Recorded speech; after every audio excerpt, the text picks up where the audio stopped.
విభజించినంత మట్టుకు దూరుచు కదా, కీళ్లను కూడా విభజించినంత మట్టుకు దూరుచు.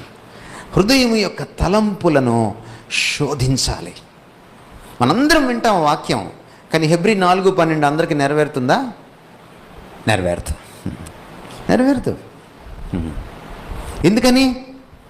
ఎవరైతే తావిస్తారో వాక్యానికి, ఎవరైతే వాక్యానికి అప్పగించుకుంటారో మనస్సుని, ఎవరి మనసులో అయితే వాక్యం ధ్యానింపబడుతుందో, ఎవరి మనసులో అయితే వాక్యపు ఆలోచనలు సుడులు తిరుగుతాయో, ఎవరు వాక్యాన్ని దివారాత్రములు ధ్యానిస్తారో వాళ్ళే ఫలిస్తారు.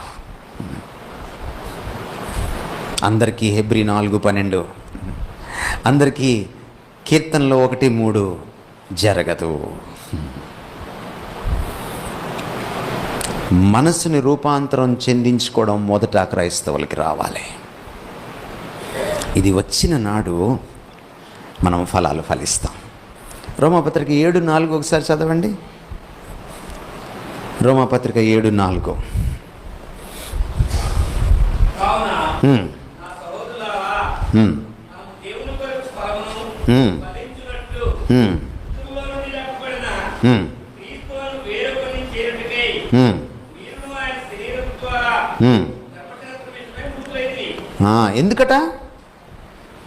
ఎందుకట ఏం జరిగింది? రక్షణలో ఏం జరిగింది?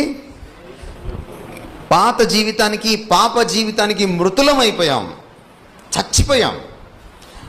కొత్త జీవితానికి, క్రీస్తు జీవితానికి మళ్ళీ పురుడు పోసుకున్నాం, పునరుద్ధానులమయ్యాం. దేనికోసమట? ఫలించడానికి.